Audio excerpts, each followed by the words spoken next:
smash that subscribe button and let's dive in. The president has consistently stated the American economy is booming. And there were so many economic analysts who said that this president's policies would drive our economy down, when in fact we have seen the opposite. We've seen a massive deregulation campaign take place. We've seen inflation completely diminished from where it was under the reckless spending and the bad policies of the previous incompetent administration. I would remind the Fed chair, and I would remind the entire world, that this is a president who was a businessman first, and he knows what he is doing. He has a proven economic formula that worked in his first term as president, and it is working again. The one problem that remains is high interest rates for the American people. The American people want to borrow money cheaply, and they should be able to. As part of the team's effort to pressure the Fed into lowering interest rates, the president delivered a subtle message to the Fed chair today. And Powell responded by criticizing Karoline's tariffs less than a day after she arrived prepared. But without those tariffs, Chair Jerome Powell would. The Fed have already made additional cuts by now. We're not here to wave pom-poms for either side, so today we're examining the entire spectacle with clear eyes, aiming to help you think more logically and independently. So if you're someone who values working things out for yourself, click subscribe and let's get started. Fortunately, we have interest rates that are still too high. So the president sent this note to the Fed chair today. And if you look at this chart, this is a chart of all of the interest rates of many countries throughout the world are all paying lower interest rates than the United States of America, which has one of the hottest and strongest economies in the world. The president sent this note to the Fed chair. It says, Jerome, you are as usual too late. You have cost the USA a fortune and continue to do so. You should lower the rate by a lot. Hundreds of billions of dollars are being lost, and there is no inflation. And the president is right. There is historically low inflation thanks to his policies.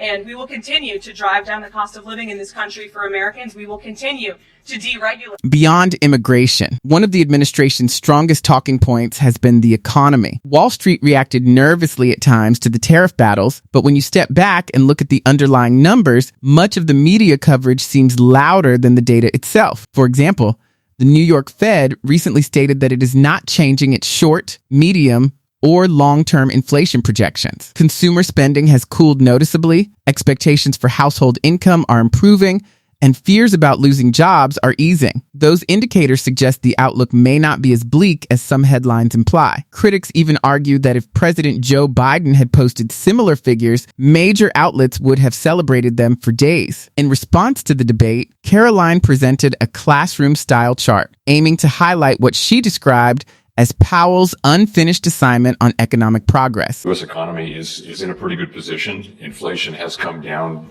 close to 2%. We're at 2.3 headline, 2.7 core. Chair, would the Fed have cut more by now if it weren't for the tariffs?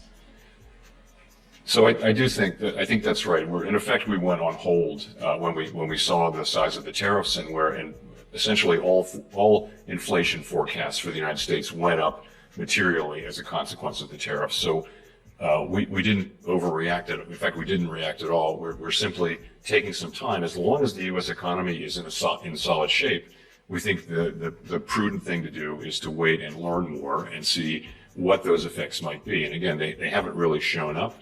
So we're at the heart of the latest push for an interest rate cut is a simple idea: lower borrowing costs for everyone, which could give the economy a helpful boost. But there's a risk attached. Move too quickly, and inflation could return like an unwanted sequel nobody asked for. That tension dominated the Federal Reserve's meeting last month. Most members supported the idea of a modest cut, yet their message sounded more like, let's watch this a bit longer. Even at the European Central Bank Forum in Portugal, Jerome Powell urged patience, reminding everyone that this isn't a decision to rush. That caution makes sense on the surface. Here's where it gets interesting, though. Several countries hit hardest by the tariffs have already begun trimming their rates. CNN reported on it as well. The European Central Bank and the Bank of Mexico, among others, have started lowering benchmark rates as if it were open season on rate cuts. Meanwhile, the Federal Reserve remains on pause. While other economies ease policy to guard against slowdowns and stay competitive, the United States appears to be standing by, waiting.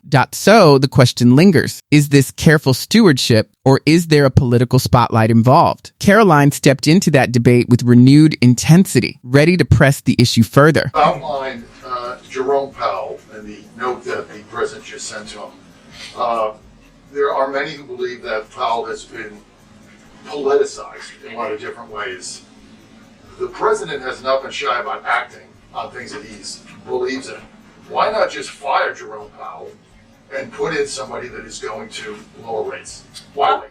Well, it's a good question, and one you can ask the president, because that's a decision for him to make. But you're right to point out the politicization of the Fed, and it's very unfortunate for our country. But Jerome Powell cut rates numerous times ahead of the election when Joe Biden was in this Oval Office, but now he refuses to, and the economy is in a much better place. So there really isn't a good explanation for that, and the president is rightfully calling attention to it. Although the Federal Reserve is meant to serve as a neutral referee for the economy, some observers interpreted Jerome Powell's remarks about tariffs as sounding more political than purely economic. To be fair, the Fed has already faced criticism for walking a delicate line in recent years. In 2020, it adopted broader language and revised its policy framework to place stronger emphasis on employment, even allowing inflation to run moderately above target at times. Powell also acknowledged disparities in unemployment rates, including racial gaps, as part of that discussion. Supporters argue that considering employment across different communities fits within the Fed's mission. Critics, however, believe monetary policy should stay focused strictly on stabilizing prices and supporting overall growth rather than appearing to step into social debates. That disagreement has added to the tension surrounding Powell's leadership. Meanwhile, public pressure has intensified. There have been increasingly sharp calls for his resignation, along with growing criticism directed at his decisions. The debate now stretches beyond interest rates and into larger questions about independence, priorities, and the proper role of the central bank. The president-elect's advisors have suggested that you should resign. If he asked you to leave, would you go? No. Can you follow up on, do you think that legally you're not required to leave? Jerome Powell has faced this kind of pressure before. Back in 2019, public frustration reached a boiling point, and there was constant speculation about whether he would keep his position. When asked directly if he would resign at the president's request, Powell answered briefly and firmly, making it clear where he stood. Comments like these tend to spark controversy for two big reasons. First, they can sound like a subtle push, perhaps even an attempt to persuade independent policymakers to align with the president's agenda despite disagreement. Second, the legal boundaries matter. In May, the Supreme Court ruled that a Federal Reserve chair such as Jerome Powell cannot be removed without cause. That decision strengthened the idea of Fed independence. Even so, some analysts wonder whether increased public pressure or creative legal strategies could be used to challenge that protection. It leaves many people asking the bigger question: are we watching serious political maneuvering unfold, or is this simply dramatic theater dressed up as strategy?